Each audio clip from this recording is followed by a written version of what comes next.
Welcome to This Explainer. Today we're going to unpack a deeply unsettling reality that so many of us face as we hit midlife, those sudden, frankly alarming cognitive changes. We're going to look closely at the science behind what's actually happening to you, and more importantly, give you the strategies to navigate it all. Okay, let's dive right in. I want you to picture this intimately frustrating moment. You walk into a room and you have absolutely no idea why you're there. Or maybe you eventually find the TV remote sitting inside the fridge.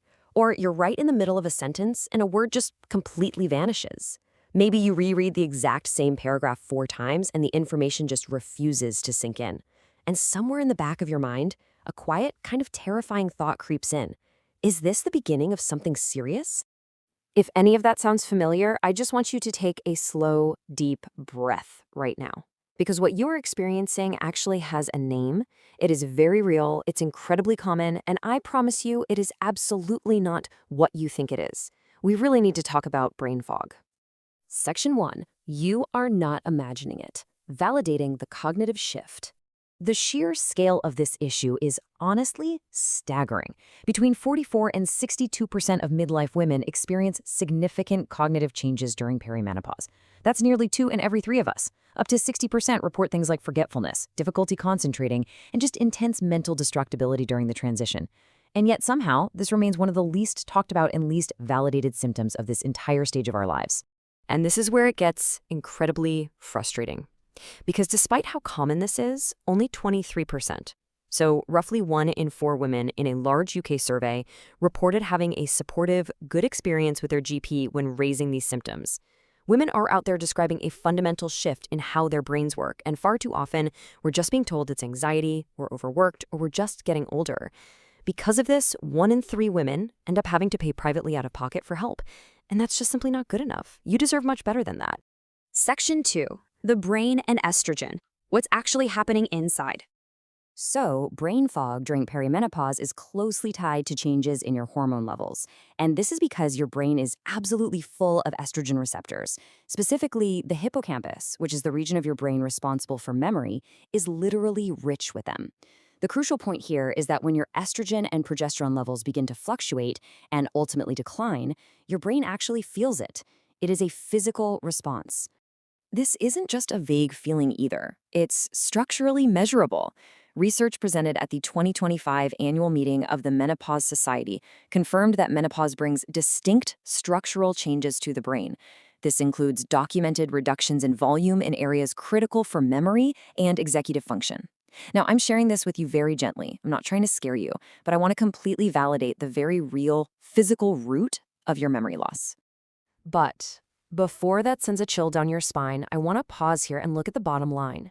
Yes, longitudinal studies find small, reliable declines in objective memory performance during perimenopause, but performance levels remain well within normal limits for the vast majority of women. Basically, your brain is adapting to a seismic hormonal shift. It's busy rewiring itself, but fundamentally, it is okay. You are okay. Section 3. The Midlife Perfect Storm. The sandwich layer nobody mentions. Women in their 40s and 50s are so often caught in what we call the sandwich generation. On one side, you have profound biological changes happening to you, hormonal shifts, hot flushes, terribly disrupted sleep. And then on the other side, you're juggling immense life demands, caring for aging parents, intense career pressures, raising children. Research actually confirms that these physical changes interact with those competing life demands to create a perfect storm, one that severely amplifies that feeling of brain fog. And this brings us to a really heavy professional burden. In a pretty staggering reality, 87% of women surveyed by the menopause mandate said that brain fog actively impacts them at work. Almost 9 in 10 women are trying to quietly weather this cognitive storm while keeping up professional appearances, often without saying a single word to anyone. And yet, fewer than 40% of employers have any sort of menopause policy in place. Think about that. Nearly 9 in 10 women are affected at work, with almost zero structural support from the top down. It just highlights how completely invisible this massive transition remains in our society. Section 4. The fear we don't talk about. Confronting the fear of dementia. So let's clearly and reassuringly debunk this big fear. Dementia is rare before the age of 64, and it is characterized by a persistent, ongoing decline. Perimenopausal memory changes, on the other hand, are largely transient. They are tied directly to the acute transition phase that your body is currently going through. In fact, there is deeply encouraging news on this front. A 2025 review found evidence of partial recovery of gray matter volume after menopause. This actually reflects your brain's ongoing capacity for neuroplastic adaptation, meaning the brain doesn't just permanently decline at menopause, it actively recovers, adapts, and reshapes itself for the next chapter. I really want you to let this next part wash over you. Your brain is still adapting. It is still highly capable. And it is still yours. Take a moment to just feel the profound relief in that fact. Section 5, Your Brain Support Toolkit. Practical, evidence-based steps. Okay, here are the 4 foundational pillars for supporting your adapting brain right now. First, sleep. This is when the brain consolidates memory and actually clears out metabolic waste. If perimenopause is wrecking your nights, addressing that sleep is highly protective. Next up is movement. Strength and aerobic exercise are proven to benefit midlife cognitive health. Third, diet. A Mediterranean-style way of eating really nourishes the brain with healthy fats and proteins. And finally, stress management through mindfulness and community. Connecting with other women who truly understand what you're going through is absolutely vital. And remember, a massive part of your toolkit is self-advocacy. 81% of healthcare professionals report that midlife women are asking more questions about brain health. The medical landscape is finally shifting, and it's shifting precisely because women like you are demanding answers. So if your GP isn't listening, push back. Ask for a referral to a menopause specialist. Use this growing momentum to get the exact support you deserve. Section 6, the second bloom, reclaiming your mind. You are currently navigating one of the most complex biological transitions a human being can possibly go through.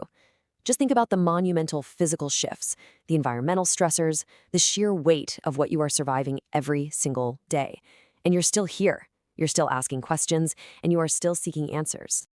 That is not weakness. That is exactly what a second bloom looks like. The menopause transition isn't an ending. It is a powerful evolution. Your brain and your body are adjusting right now so you can step fully into the next vibrant stage of your life. I want to leave you with this question to think about, and I really encourage you to share your story in the comments below. What has your experience with brain fog been like, and what genuinely helped you get through it? Normalizing this conversation helps all of us. Thank you so much for joining me for this explainer. And please remember, you are not losing your mind, you are just blooming again. Take care.